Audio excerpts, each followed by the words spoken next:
What is going on, everybody? I hope you guys are excited for this. Welcome to the Clever Magic community. I am, as it says there, the random dude Josh. And as promised, and actually, I made the promise in our Facebook group. So if you haven't checked it out, go check it out. Kaden, how's it going? Welcome, welcome, welcome. Bam, check that out. Boom. I like your picture of the old counterspell artwork. So if you guys are in the Facebook group, awesome. I tease this. Today we are doing a deck tech of one of my commander decks. Now, if you guys remember from a previous video, I had given the option of two decks. There was Circuit Demir Lobotomus and Xeris the Writhing Storm. Well, after I was adding everything up, the winner of the chosen deck tech was Xeris the Writhing Storm. So we're going to do that today. I still need to go through and do the values. This month has been crazy. So I haven't forgotten, but I thought this would be fun to do, go live. So let's bring this out. So, Neil, thank you so much. I'm a hardcore original Rangers fan. In fact, you will get a kick out of this. Let me bring this. So I have my Red Ranger communicator. It's just a prop, but I mean, this sucker's heavy. It's nice. It's really nice. So, yep. I've always been a huge Power Rangers fan. Always will be. So, but let's get into now. As you can tell, I've got a new camera. Still trying to work out the kinks because I wanted to flip the camera around so that way I could read the cards without having to turn them upside down. Obviously, today was not my day. So what I'll do is I'll read the card and then I'll turn around and share it. You can tell it's a foil because it curls like a Pringle chip. And then I've got my Justice League sleeves on it. So, okay, so Xeris the Writhing Storm cost 2 green, blue, red. It is a 3/5 Snake Leviathan legendary creature with flying. Now, here's the cool thing. So, whenever an opponent draws a card, except the first one they draw in each of their draw steps. Now, that's important because if they draw cards on other turns, this then triggers. You would create a 1/1 green snake creature token. Now, the other part of this, whenever Xeris the Writhing Storm deals combat damage to a player, you and that player draw that many cards. So the trigger on this is when you do combat damage with Xeris, and this actually works as a great political tool. You can say, "Hey, would you like some cards?" Great. Go ahead and I'm going to swing with my commander. You'll get to draw cards. I get to draw cards. And a lot of times, especially if they're desperate, it really works out great. So, and it's a foily, hence why it curls like a Pringle chip. So one of the big win conditions in this is making a whole bunch of snakes and then just swinging for damage, or being able to actually get commander damage. Because in all reality, because this is only 7 swing at one person 7 times, that's 21 commander damage. Boom, Bob's your uncle. So now the crazy thing is this deck does not run that many creatures. I do that because obviously we want to get most of our creatures from Xeris. So we'll try and do this. So first creature, we've got Sachi, daughter of Soshiro. So other snakes you control get +0/+1. Um, and then shamans you control, you can tap and add 2 to your mana pool. So not only does she serve as a mana dork, but it also buffs your snakes. Deathhead Cobra. What this is a fun one. 1 and a green for a 2/2 snake. You can pay 1 and a green, and it gains reach until end of turn, and then pay another 1 and a green to give it death touch. So in all reality, you can pay 4, give it both abilities, and make it a pretty deadly snake. Dryad of the Elysian Grove lets you play an additional land each turn, and lands you control are every basic land type in addition to its other types. So this really helps to kind of even out your mana curve, especially where we're running three different colors on this. Nascent Metamorph. This one's fun. Just again, kind of utilize your opponent's creatures against them.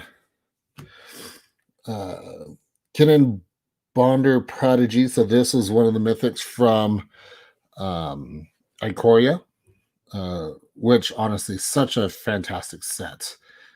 Hey Dan, how's it going? Glad you could make it. Whenever you tap a non-land permanent for mana, add 1 mana of any type.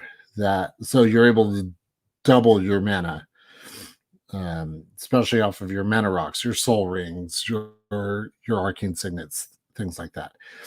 It also allows you to be able to look at the top 5 cards of your library. You may put a non-human creature card from among them onto the battlefield. Put the rest on the bottom of your library. So again, this is really handy. It allows you to cheat out creatures. Okay, Evolving Sage. Being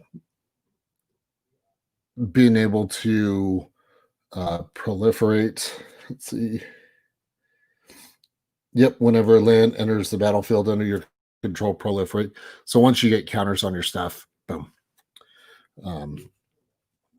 Matsu Tribe Decoy. Again, just another snake. You're going to notice there's going to be a lot of snake creatures in there. So it does have that snake tribal feel to it. Whenever Matsu Tribe Decoy deals combat damage to a creature, tap that creature and it does not untap during its next untap step. So Dan, I am not Trevor's brother, or maybe I am. I'm Trevor's brother from another mother. We like to be bald-headed and bearded here. So there you go. Just so that way people know he did correct how he spells Trevor's name. Goblin Fireslinger. This is just kind of that pinger to do some damage. Mouse Viper. Again, another snake. This one will have Death Touch. Let's see if I can get that a little closer for you guys. Okay. Crow-Sun Constrictor. It has Swamp Walk, which is really good, especially against playing anyone who has black. Target black creature gets -2/-0 till end of turn, so that can really kind of slow them down. Meyer Boa. It also has Swamp Walk. It also allows you to be able to regenerate. Scion of the Wild. Okay, so I'm going to read. So Scion of the Wild's power and toughness are equal to the number of creatures you control. So as this deck gets going and you have 20, 30, 40 snakes, Scion of the Wild is going to be one big creature. And so that could definitely be a threat to people. And then Kashi Tribe Warriors. Again, another snake. Whenever Kashi Tribe Warriors deals combat damage to a creature, tap that creature and it doesn't untap during its next controller's untap step. So very much like the other one.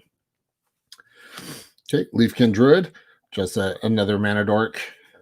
And then Matsu Tribe Sniper allows you to be able to do damage to creatures with flying.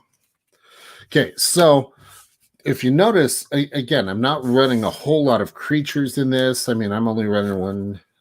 If you include Xeris, 1, 2, 3, 4, 5, 6, 7, 8, 9, 10, 12, 13, 14, 15, 16 creatures, because the goal is to get Xeris out by, if you can, turn 3 or 4, and then be able to start swinging and making snakes. Okay, so then moving along, we've got Vivian, Monsters Advocate, in the beautiful showcase art.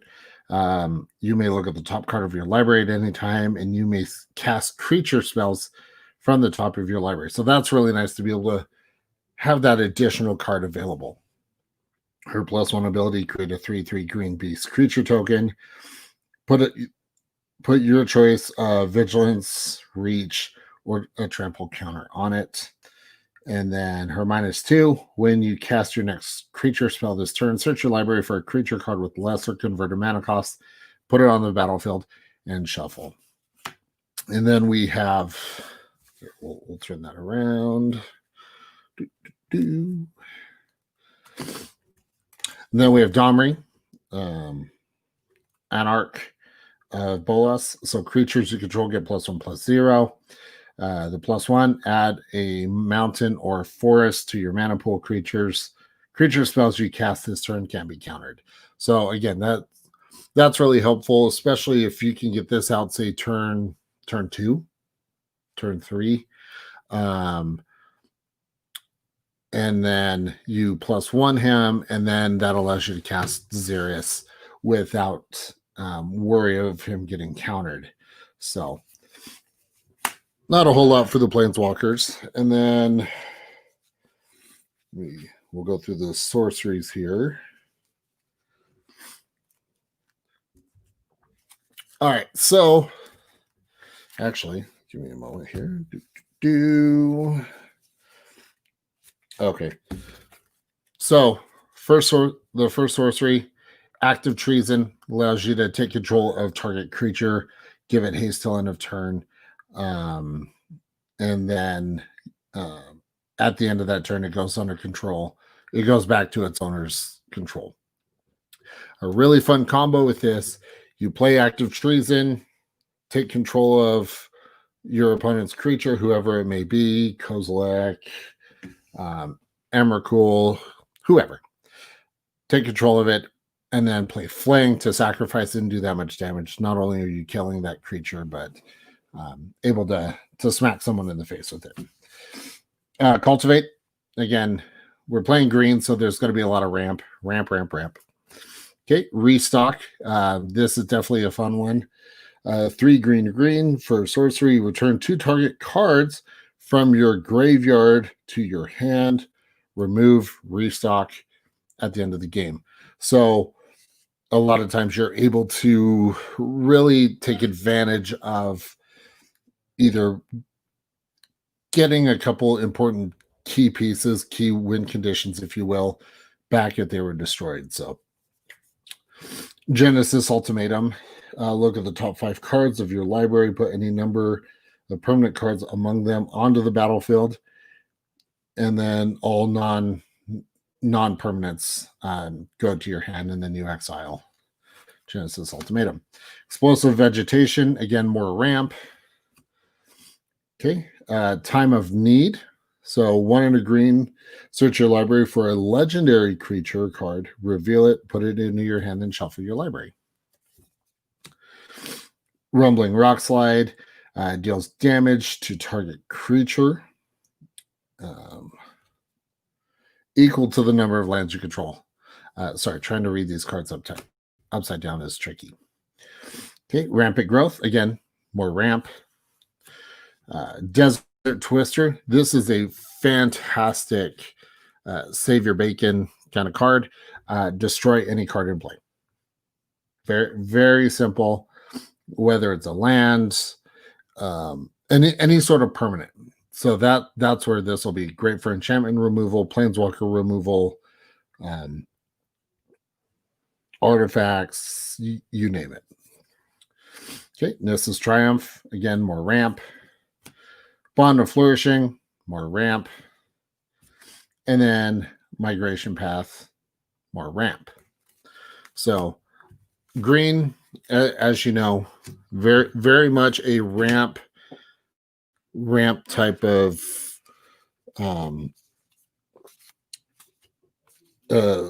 type of color. Okay, so we got mutagenic growth. So this has the Phyrexian mana, so you can either pay 1 green or 2 life. Target creature gets +2/+2 till end of turn. Gift of Strength, again, nice little buff, if you will. This is also fun to play on Xeris if you want to get more cards. So, say opponent isn't able to block, and you swing with Xeris, sure, pump them up. Yes, they're going to get more cards. But on the flip side of that, not only are you doing more damage, you're also creating more snakes. Because snakes.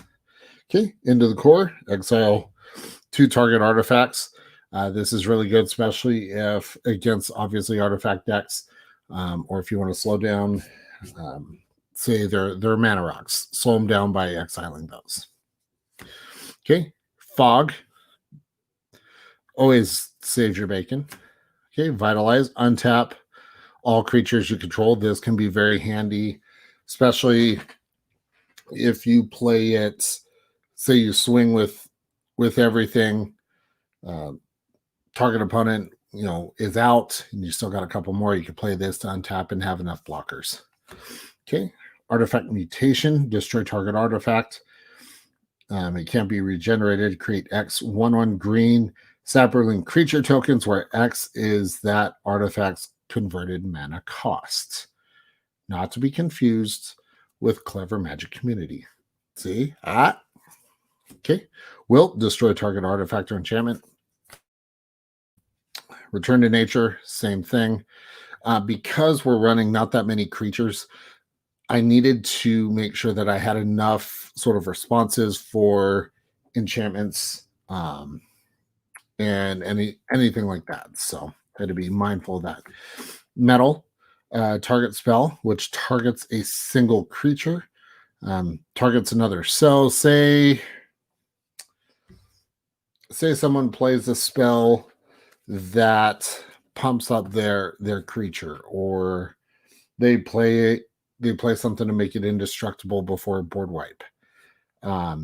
You play this, put it on the stack. You can redirect that spell from whatever creature they were going to one of yours, say Xeris. Okay, Heartfire, just more destruction. It does say you do have to sacrifice a creature or planeswalker. This is really handy. You can just sacrifice one of your snakes. Okay, withstand death. Target creature is indestructible this turn. Very good protection for Xeris. Court of Calling. It allows you to, again, get more creatures out. Fling. So here's the other card that I mentioned. Bring this up. So what you do, play Active Treason, take control of target creature. Okay. That creature gains haste, and you're able to swing with it. So what's fun to do, you attack one of your opponents with their own creature.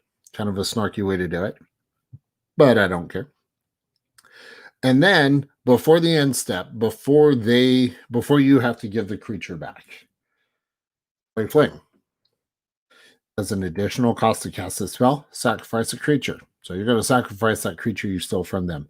Fling deals damage equal to the sacrificed creature's power to any target. So that can be player, creature, whatever you want. So this combo is so much fun. Vapor Snag, wonderful bounce spell, and you gain a life. Neutralize, just counter spell because we have blue. Fully Growth, another pump spell. And then, of course, Titanic Growth. Can't go wrong with that.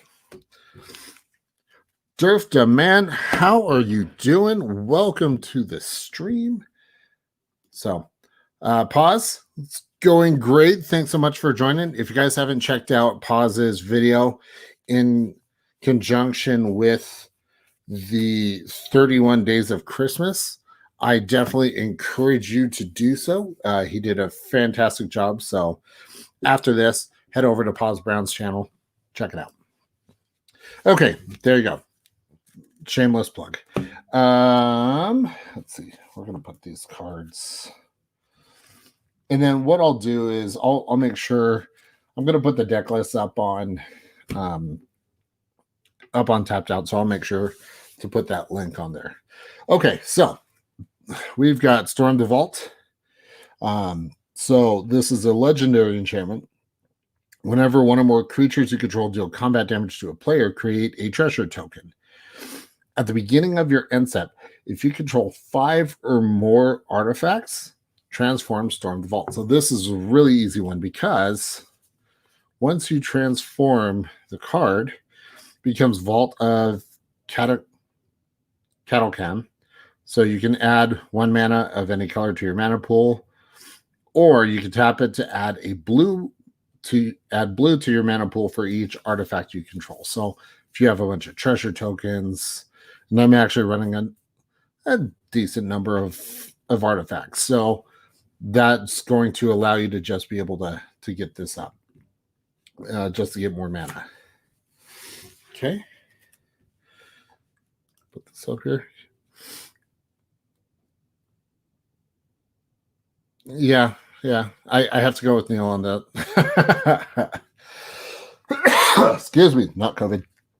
Okay, fantastic card coming up here. Rhythm of the Wild. Spells you control can't be countered. And then it also gives all of your non-creature tokens will have Riot. So this is a fantastic enchantment to have. Telepathy.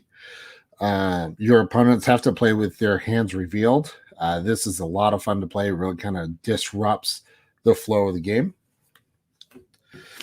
Psychic Impetus. This allows you to goad one of your opponent's creatures where they have to attack each turn, but they can't attack you or planeswalkers you control. So, and whenever that enchanted creature attacks, you get to scry to you. So it really allows you to utilize your library to its fullest. Okay, Dense Canopy. Creatures with flying can't block creatures without flying. So if you're playing an Azorius deck that has full of flyers, whether it's angels, griffins, whatever it may be, this will really slow it down. So Shiny Impetus, again, another one of the goad cards. I pulled these out of, it was one of the precons, I think Calamax. It was either Calamax or Cathril, the symbiotic swarm. This actually works really well in this deck. So Colossification. This is quite the card. What's fun to do with this, and it'll end up one-shotting people. You play Colossification on Xeris, right? So that the card states that you have to tap the creature when it's enchanted. But what you can do, you play that tab. So you've attached Classification to Xeris. It's tapped. Well, just play this instant Vitalize. Untap all creatures. Boom. Then you can swing in. Someone's going to be losing at that moment, and you're going to be drawing a crap ton of cards. I do want to note, I need to redo the lands a little bit because of the card draw, making sure that you don't have to discard the hand size. New Horizon, it allows you to not only put a counter on target creature, typically put it on Xeris, but it also allows you to add 2 mana. Okay, Primal Empathy. At the beginning of your upkeep, you draw a card if you control a creature with the greatest power among creatures on the battlefield. Otherwise, you put a 1/1 counter on target creature you control. Okay, this is fun. So Life Force, pay green, counter target black spell. It is a great way to shut down anyone playing black. I put this in here because a couple people in my play group really like to play aggro. And so this one, I will purposely leave 2 green mana open just to screw with them. So it's like the best counterspell ever. Okay, Savage Silhouette. Another enchantment. Enchanted creature gets +2/+2, but you can also pay 2 and regenerate. Okay, Wild Growth. You can attach that to a land, and it generates a green mana in addition to its other type. One with Nature. Whenever enchanted creature deals combat damage to a player, you may search your library for a basic land card and put it into the battlefield tap. Put it in a play position for your library. So it's a great sort of way to tutor out lands even faster. Okay, Sphinx Tutelage. Whenever you draw a card, target player mills 2. So it was just, this one just happens to be in Japanese. This one's actually from Magic Origins. So it was honestly just cheaper going with that. So, and then Path to Discovery. Whenever a creature enters the battlefield under your control, it explores. So if you don't know the explore mechanic, reveal the top card of your library, put that card into your hand if it's a land. Otherwise, put a 1/1 counter on the creature. Then put the card back or put it into your graveyard. So nice way to kind of bump stuff up or get land out. And then, of course, Overgrowth. Again, being able to really get a lot more land out or to add more to your mana pool. Oh, pause. You're not complaining. You're just calling it like it is. You're good. It's all good. Okay, so we're gonna finish up here with the artifacts. Now, so this deck, just to kind of put it out there because I like to be transparent. So my play group allows proxies. Now, I do actually own the card, and you'll see the proxy. You'll know exactly which one it is. It was just at the time I built this deck, I didn't have extra money to all of a sudden just buy multiple copies of the card. So let's see if you know which proxy it is. Okay, so first artifact, Worm's Tooth. Whenever a player casts a green spell, you gain a life. We're playing a lot of green here. You're going to get a lot of land, or a lot of life, excuse me. But it also benefits off of other players as well. So you're able to benefit off of people who play a lot of Simic or Gruul or Golgari, whatever it may be. Okay, so Teferi's Puzzle Box. This is going to be one of the accelerants, if you will, for the game. So if you have Xeris out, you want to get Teferi's Puzzle Box out. So Teferi's Puzzle Box.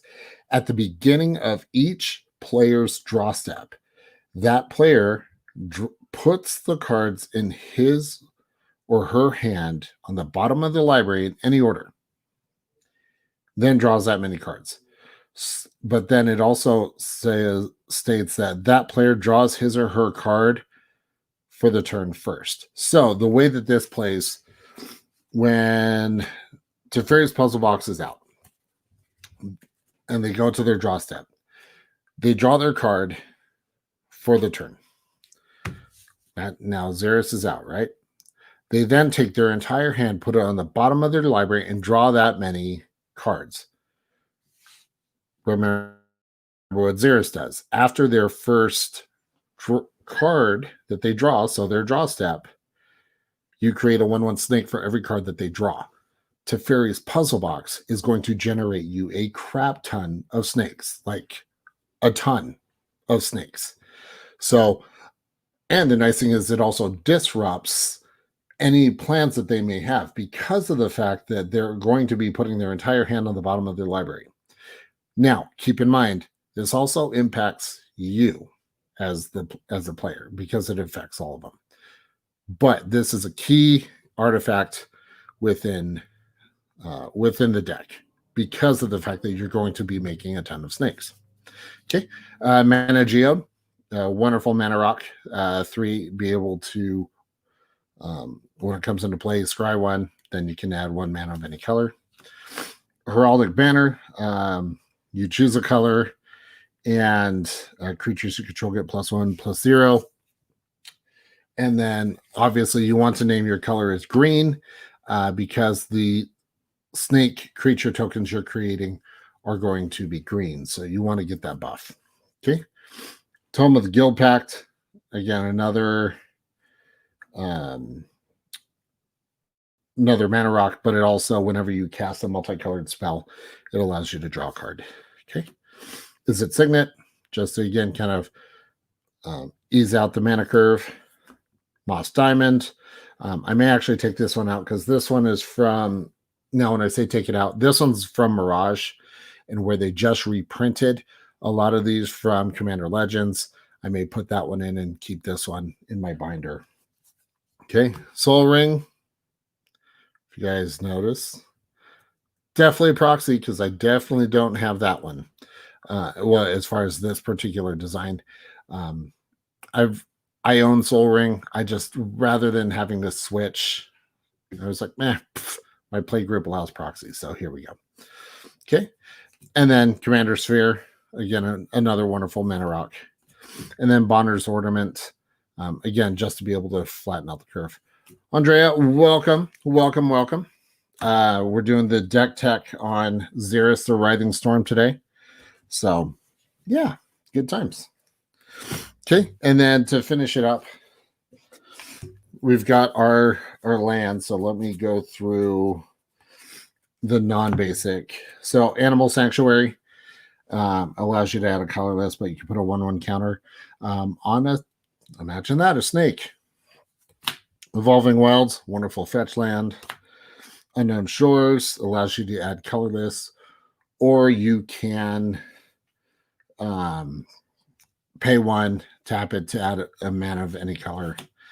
Temple of Epiphany, Scryland, Thornwood Falls, tap land, but when it comes in, you gain a life. Rugged Highland, again, just you need those lands to kind of even out your color pie. The Rootbound Crag, it enters tapped unless you control a mountain or a forest. You should be able to get the forest out, no problem. Swiftwater Cliffs, and then Steam Vents, nice shock lands. So that wraps it up for those lands, and then the rest are going to be basic. So let's see, 1, 2, 3, 4, 5 islands. 1, 2, 3, 4, 5 mountains, and then the rest are forests. Just for fun, just to kind of throw off my opponents, I also put in the snow-covered lands because, 1, I mean, they're awesome, but 2, I like the mind games. So got the Constellation land, so and then a nice revised land too. So that's the deck. It's a lot of fun to play with, and definitely one that you're not going to appear to be a giant threat early on. It's only kind of that mid game when it really, really, really gets when it'll cause your opponents to go, what? Oh, camera keeps freezing. Sorry about that. So that's that deck. But there's one more thing. I got a little surprise for you guys. For those of you who are still watching. One, partly because I took a while to get this all put together. But let's put this in the box. So yeah, I enjoy playing this game, this particular deck. Although at times it will put a target on my head because of the number of snakes. So I'm going to put this here. So I have this box. Can any of you guess what is in this box? Obviously, it's a commander deck. What do you think? Let me know. Which deck do you think this would be?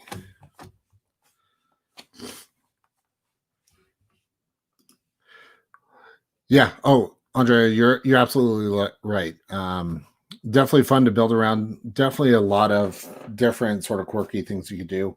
I like the idea of the Two Fairies puzzle box to build it around. Berkelos, welcome. Glad you can make it. But I'm curious, what do you think would be in this box? Hans Eriksson? Okay.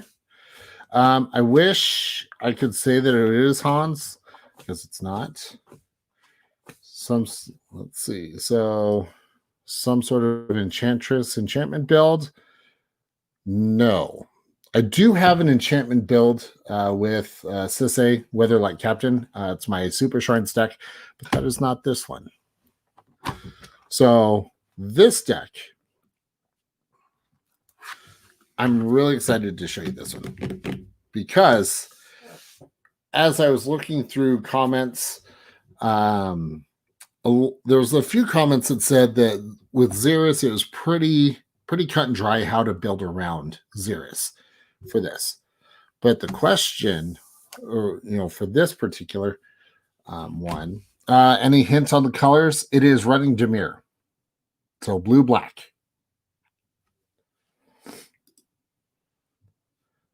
So yeah, definitely it is a blue black deck. What do you think?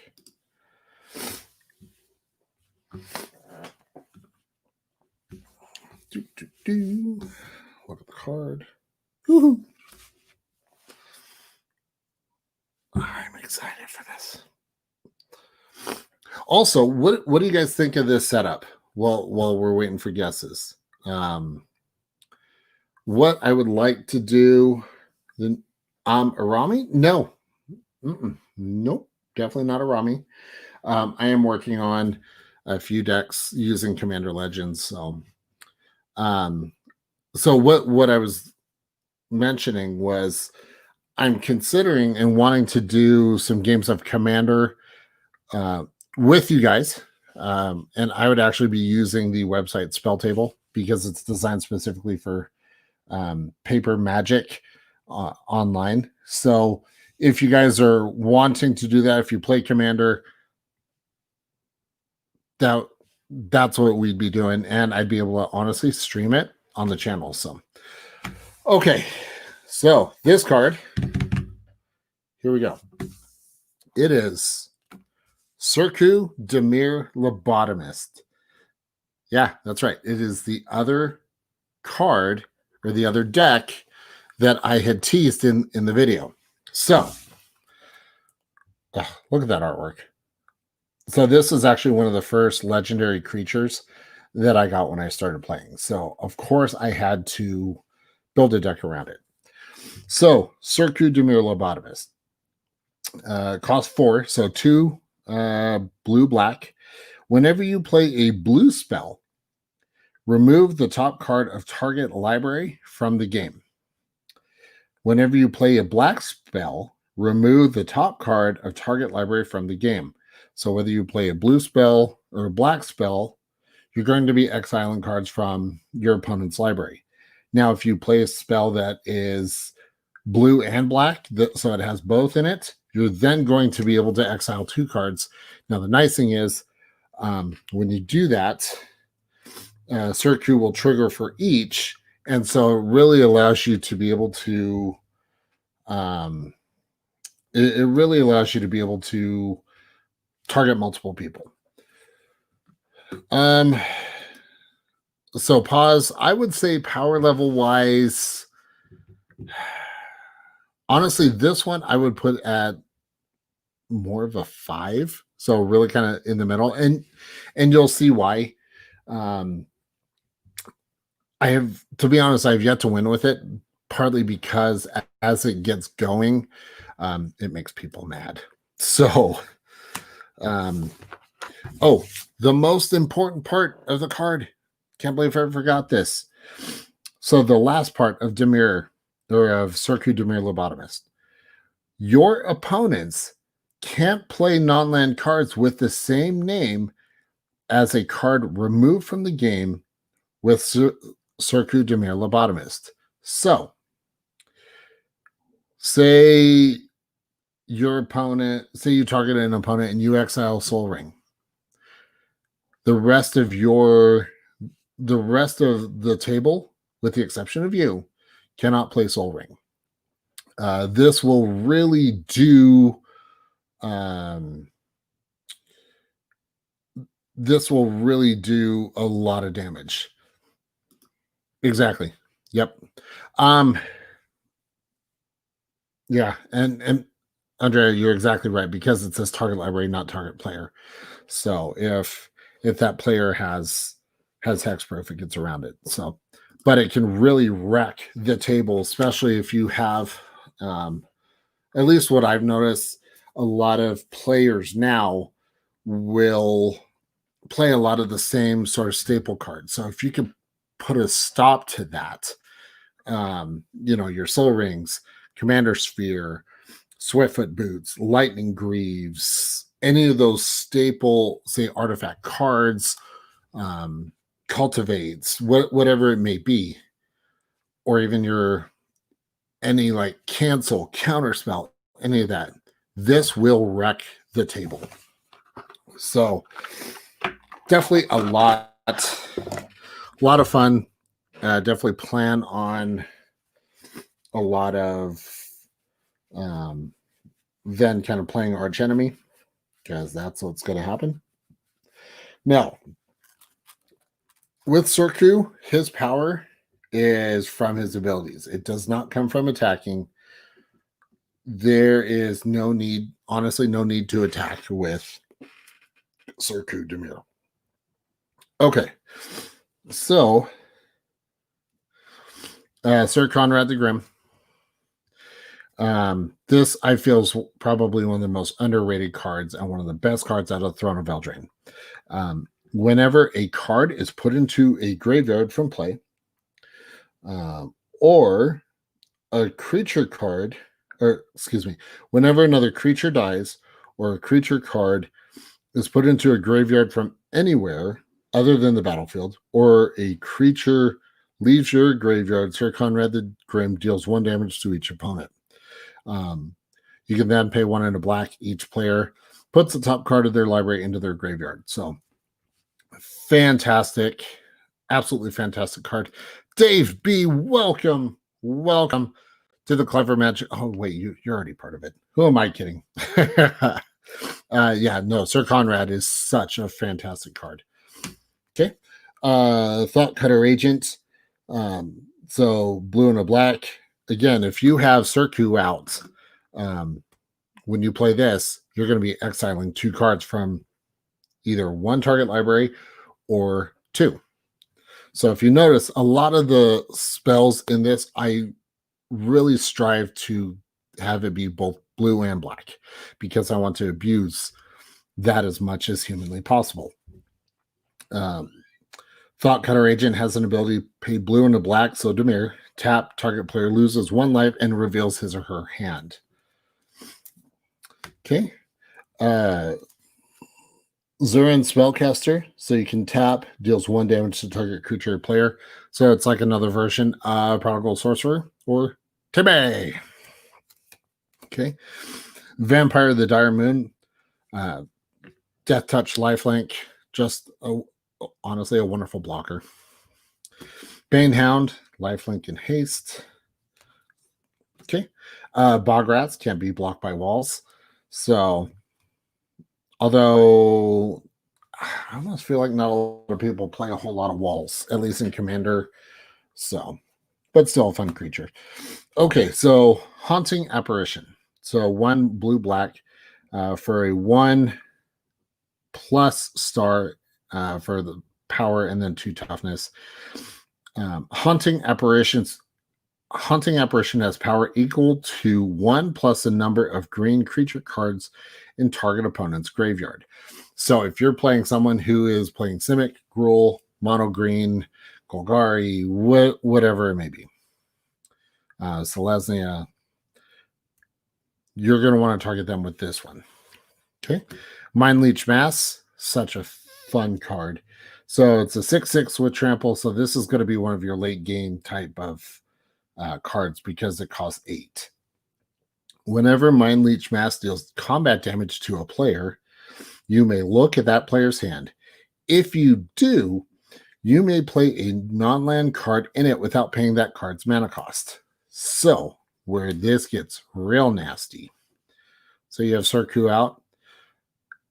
Start targeting either players that are also playing blue-black or blue, or if they have any one of those two colors in it.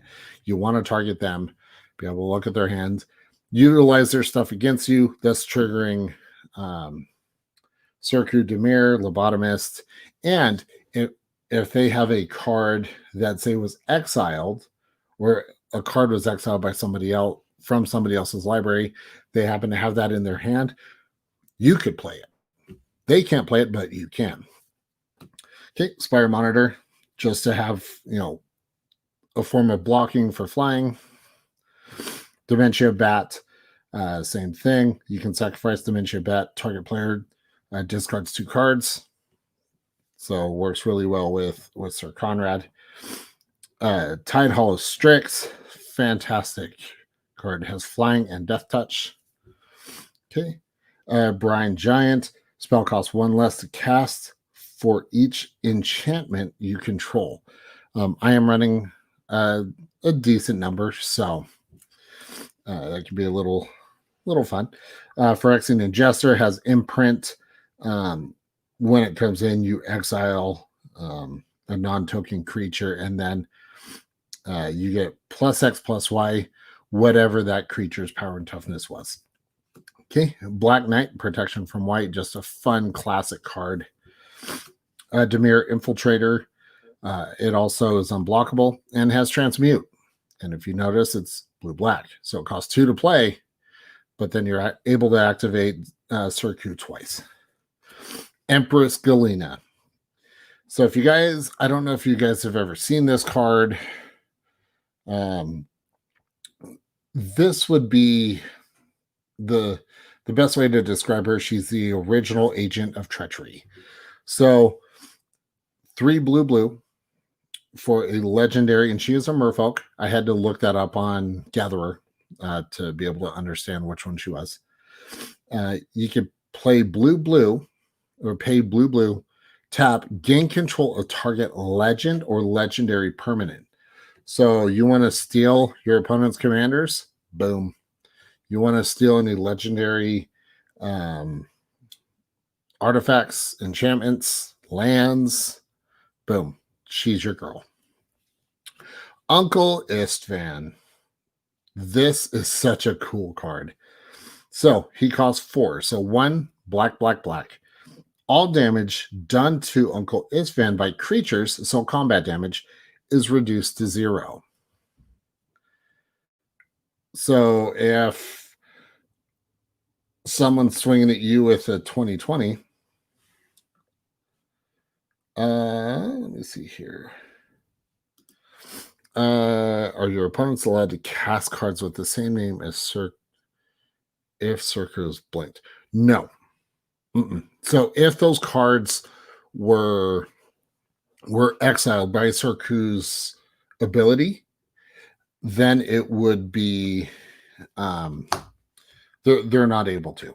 So Neil, you are right. Empress Galena, you can steal planeswalkers as well, because it is a legendary permanent. So yeah, thank you for checking that, or for calling me out on that. But back to Andrea's question. Are your opponents allowed to cast cards with the same name if Surku is blinked, recasted? Yeah, so as long as that card has been exiled from Surku's ability. It's my understanding they can't. If you give me a second, what I will do, let's bring up, because so Gatherer, I don't know if you guys have been on Gatherer, but it is a fantastic site.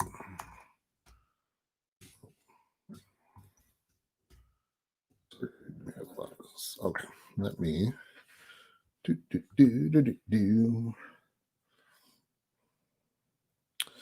let's go here. Bip. All right, so I'm going to let's go full screen here. All right, so if you cast blue black spell, target 2 different players. Sorku's last ability applies to all if controllers of its controller's opponents, not just the owner. Let's see. Sorku's last ability applies to all of its controller's opponents, not just the owner of exile card. The split card is exiled this way. Opponents can't. Oh, didn't realize that.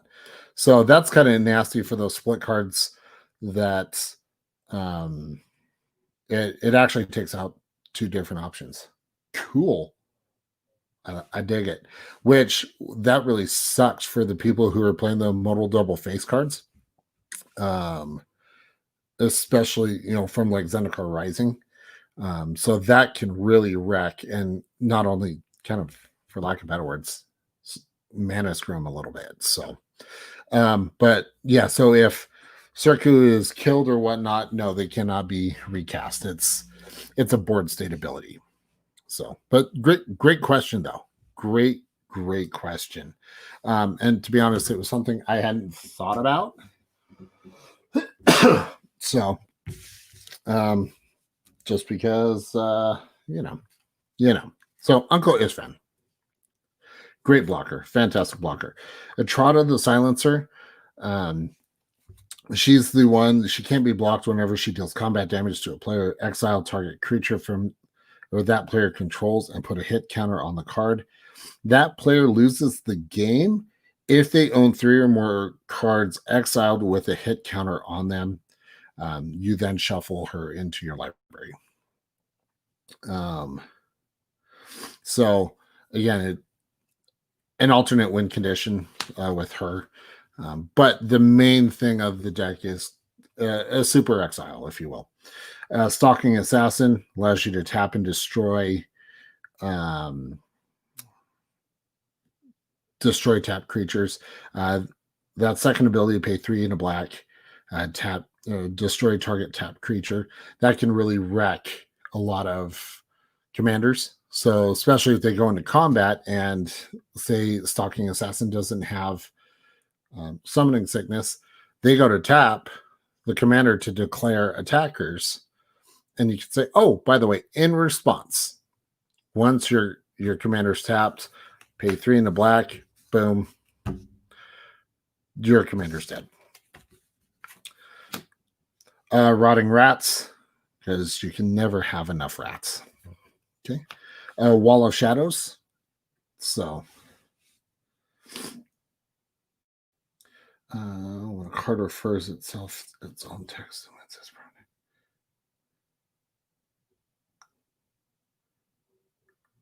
it just I'll look into that, and then I'll comment on the video later. I'll look more into that for you. So Wall of Shadows.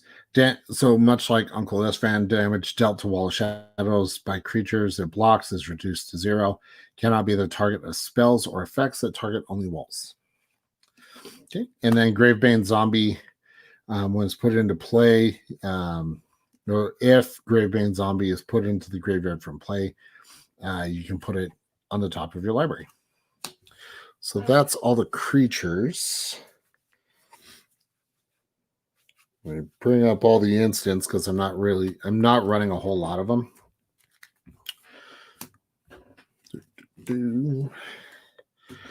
Okay. All right. So Essence Vortex. So This is an older one because because this says berry target creature, which is the old text for destroy. That creature's controller may counter the spell by paying the creature's toughness in life. Effects that prevent or redirect damage cannot be used to counter that loss of life. So say you want to destroy Sharks the Raging Isle, that 017 Leviathan Crab. Yes, you have to pay the extra 2 because you're targeting it. But if they want to keep the crab, it's going to cost them 17 life. So that definitely a fun instant. Deflection, 3 in a blue, target spell with a single target. Now targets a new legal target of your choice. So say they play Doomblade. Cool. I'm going to deflect and I'm going to target something else. Mystical Tutor, fantastic tutor card. Find an instant or sorcery or mana source and reveal to all players, shuffle, and put that on top of the library. Okay. Recoil. Return target permanent to its owner's hand. Then that player discards a card from his or her hand. This is really mean to do. If, say, an opponent doesn't have any cards in their hand and they're top decking, bounce something back to them, something they really, really want, and then boom, they have to discard it. All right. And then Desertion, counter target spell. If that spell is an artifact or summon, so a creature spell, put that card into play under your control as though it were played. So, say someone wants to play Embercleave. Cool. They're not going to get it. You are. Of course, cancel. Solid counter spell. Dark Ritual. And then 570 Gaming, thank you so much. I'm glad you guys are enjoying this. So, yeah. And it, as they said, Merry Christmas, Happy Holidays to everyone. Be safe out there.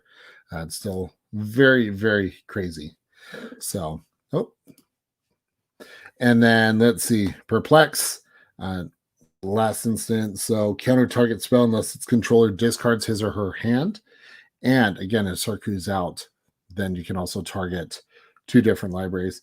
It also has Transmute, which is a cool version of cycling, which is definitely handy to have. Okay. And then, sorceries. I'm only running 3. Okay. So the first one, Psychic Drain.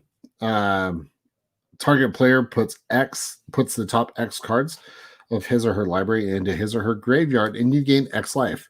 So the converted mana cost on this is X blue-black. So you can really wreck someone with that. Sadistic Sacrament. I love this card. I love this one so much. So you pay 3, but it has a kicker cost of 7. So this is definitely a late game play. I would not play this on turn 3, 4, or 5. It is strictly late game. So what Sadistic Sacrament does, search target player's library for up to 3 cards, exile them. So Daniel, here, I'll run through it with you. So this is the surprise deck tech. The first one I did, so earlier in the video, I did Xeris the Riding Storm, and now I'm doing Surku Demir Lobotomist. So, wow. Let me take Surku out so you can see. Bam. Maybe. There you go. So what Surku does, just to bring you up to speed, if you play a blue spell, target library exiles the top card. If you play a black spell, target library exiles the top card. If you play blue-black, target library is going to exile 2 cards, or you can target multiple libraries. And then the last portion is any card that is exiled by Surku Demir Lobotomist, your opponents cannot play those spells. So say for kicks and giggles, you exile someone's Soul Ring. That means your opponents cannot play Soul Ring. You exile Lightning Greaves. They cannot play Lightning Greaves, so on and so forth. So it is a super exile deck. So back to Sadistic Sacrament. So the first part of it, search target player's library for up to 3 cards, exile them. Then that player shuffles his or her library. Now, if Sadistic Sacrament was kicked, and so this is why I said it is a late game only play. Instead, search, meaning you will search that player's library for up to 15 cards, exile them, then that player shuffles his or her library. Why this one is so important, you can then effectively exile your opponent's win condition. If they're playing like an artifact deck, and or whatever the case may be, whatever their win condition is, you will select those 15 cards and poof, gone. Honestly, at that point, if you're pulling that, I would be shocked that I would be very shocked that they didn't scoop at that point. So that is definitely a very, very mean card. Actually, let me rephrase that. It's a fun card. I like it. I like it a lot. And then Disentomb allows you to bring something back from the graveyard. So move on to artifacts. Okay. For those of you who are just joining, very much like my previous deck, my play group, we allow proxies. I do have a proxy in this deck just because buying the same card over and over and over again. I mean, I've got, I think, 17 commander decks. I don't necessarily want to spend $4, $5, $6, $7, 17, 15, 16, 17 times on one card. So just throwing that disclaimer out there. I don't sell them. It is strictly for play, but I do own it. So, all right. First artifact is Nurok Stealth Suit. Equipped creature can't be the target of spells or abilities, so it gives it Shroud. Now, the cool thing is you can, so when you play this, it's 1 to equip, or you could play blue, attach Nurok Stealth Suit to target creature you control. That ability is key because you can do it at instant speed. So say someone goes to exile, wants to exile or destroy Surku, you have this out. And if you've got 2 blue mana open, you can then attach it to Surku while on the stack, thus giving him Shroud, and boom, Surku is saved. Okay. Mask of Riddles. Enchanted creature has fear, so it can be blocked except by black or artifact creatures. Whenever equipped creature deals combat damage to a player, you may draw a card. So Ashnod's Altar, a wonderful sack outlet. It allows you to generate mana on the sacrifice. Yep. So now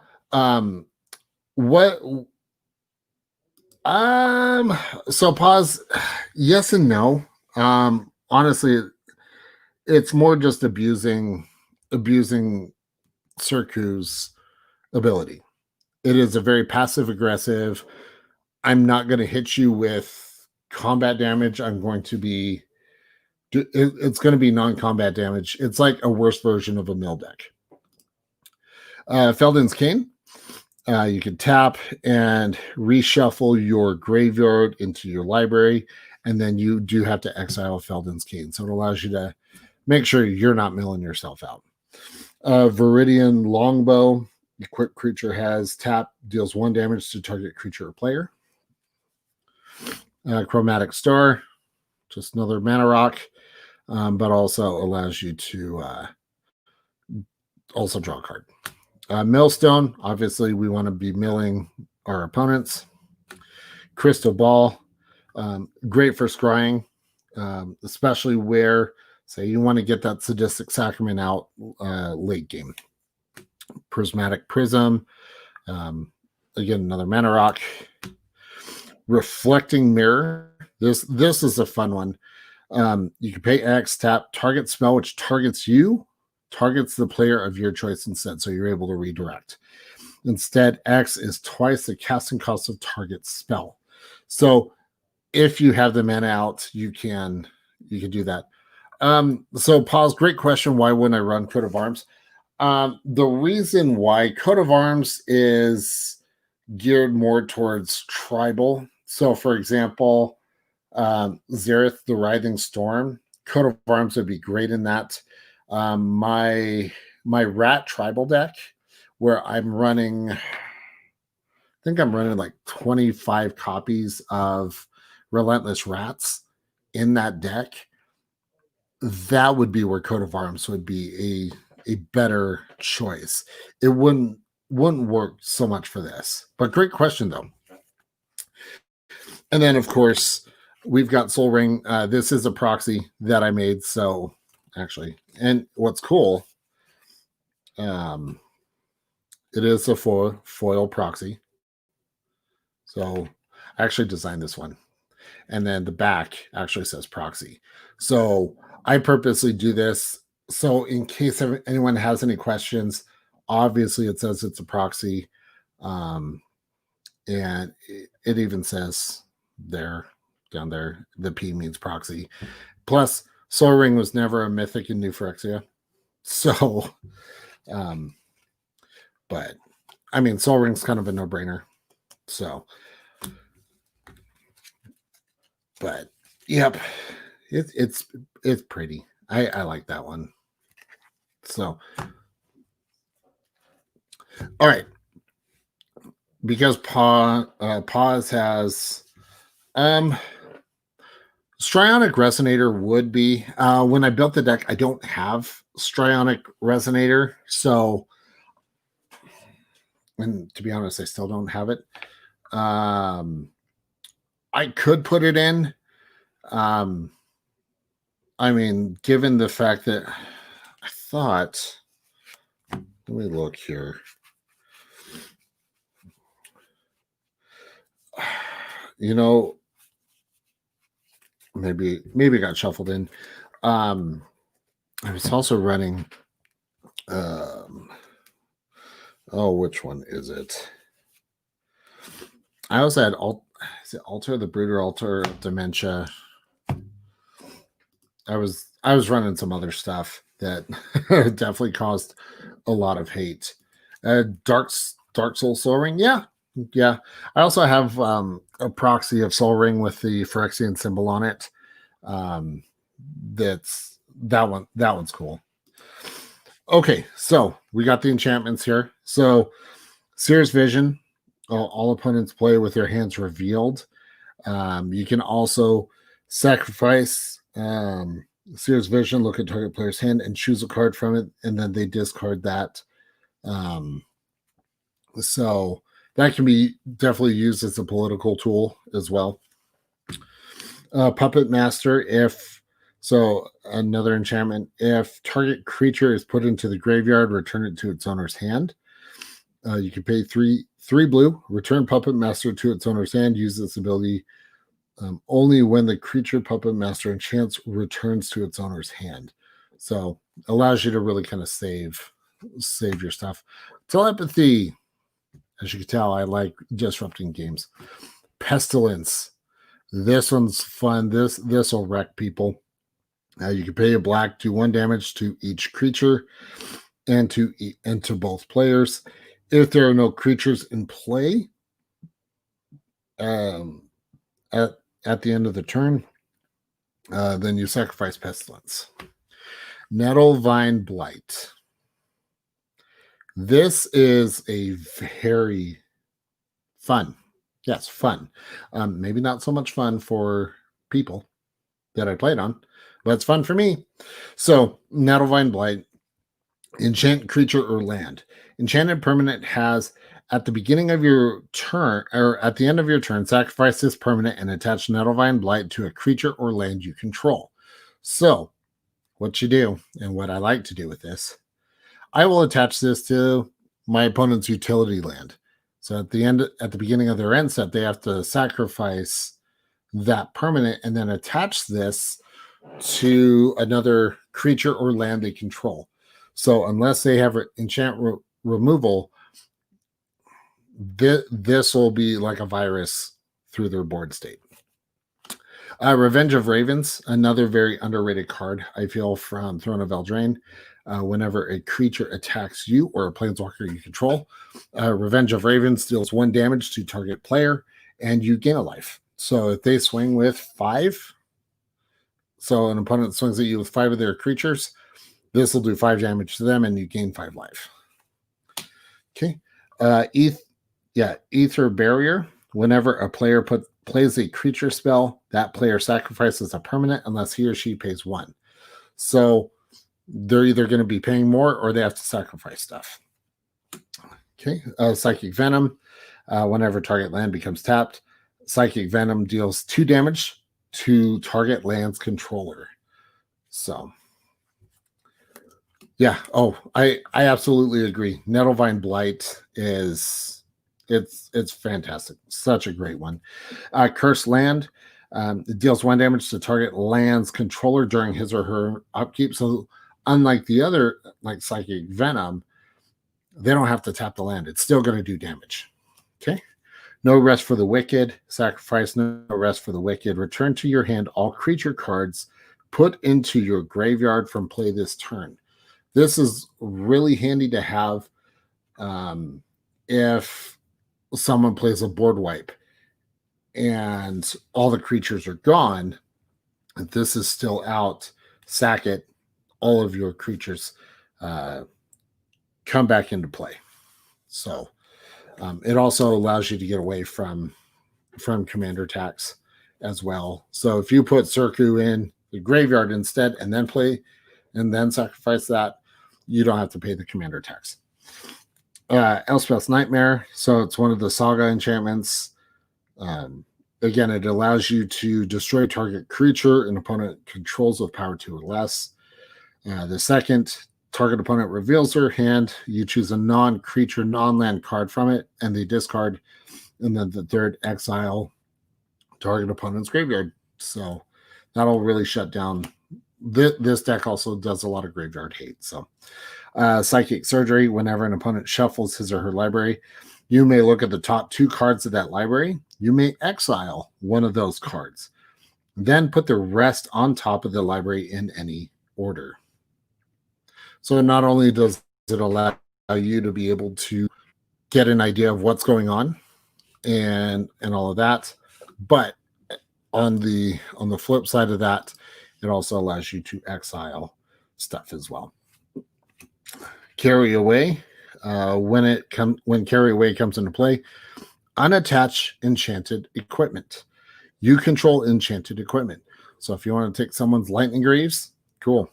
You want to take control of their Embercleave, cool. Helm of the Host, cool. Yeah, you could do some nasties with that. Okay. Aspect of Lamprey. So when it ETBs, target opponent discards 2 cards.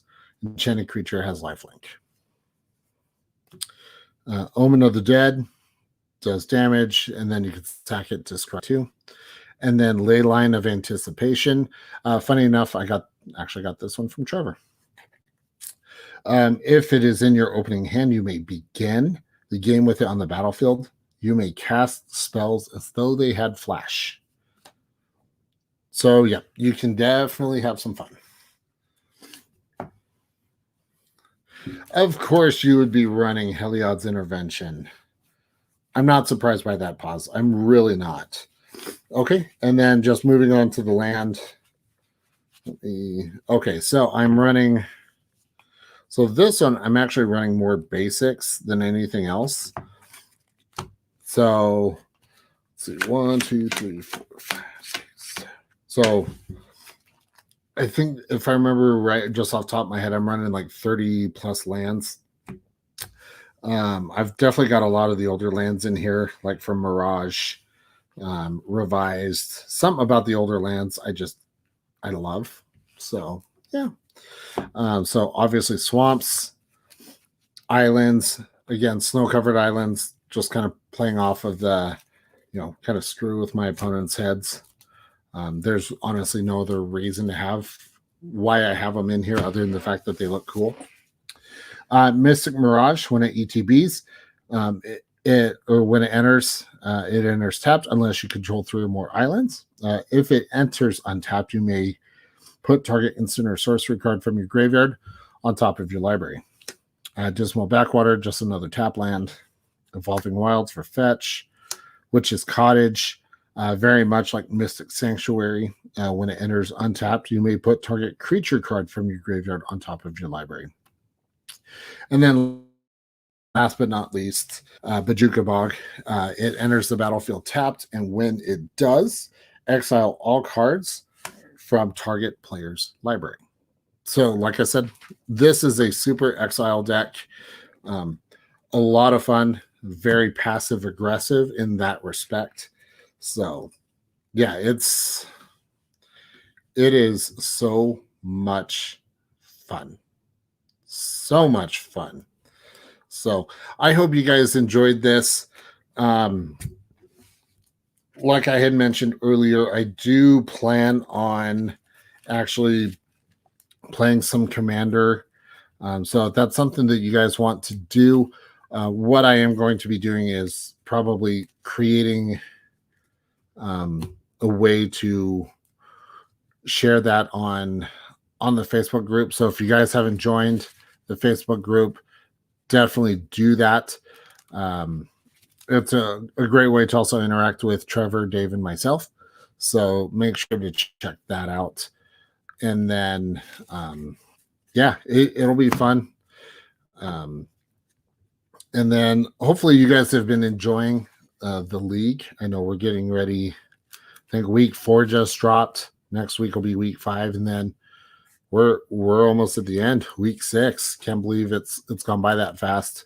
And then get ready for season 2. I'm excited for that. And then again, right now, Exotic MTG's 31 Days of Christmas is going on. So if you haven't checked out the other videos, I know, as I mentioned earlier, Paz had his video go live yesterday. So definitely go check that out. If you haven't checked ours out, do it.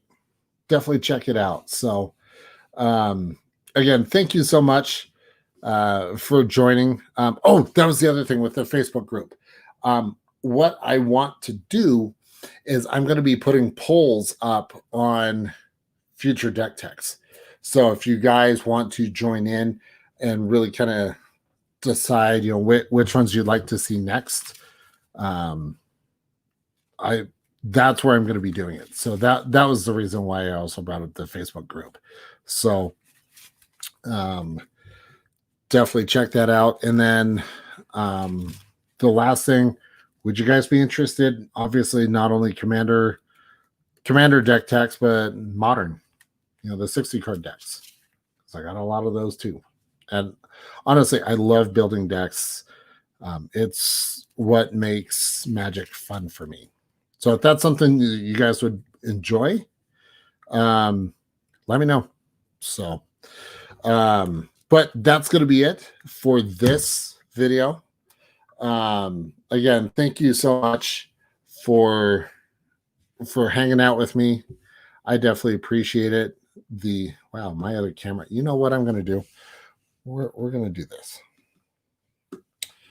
We're going to close this down. Boop. And then I'm just going to go like this and boom. Change to now CMC Vision is not the camera.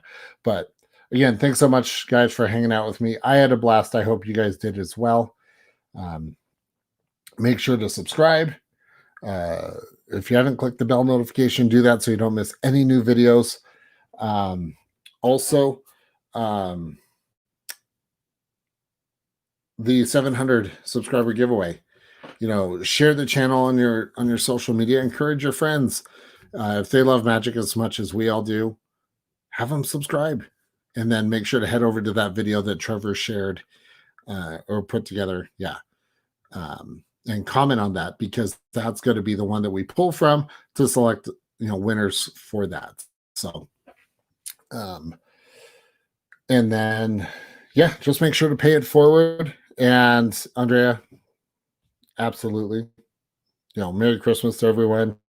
Neil, always great to see different decks. I'm sure I speak for a lot of people saying we enjoy the content you guys. Oh, I appreciate that. This is honestly a lot of fun. Jester King, better late than never. Glad you can make it. You'll just have to watch the rest. I'm not going to go through the decks all over again. That was 200 cards that I just went through. That was a lot of cards, man. That was a lot. So, yes, absolutely. Coming in for the clutch at the last possible second. I wouldn't expect anything less. Absolutely not. So, on that note, I am going to say adios. Thanks again for joining us, and peace.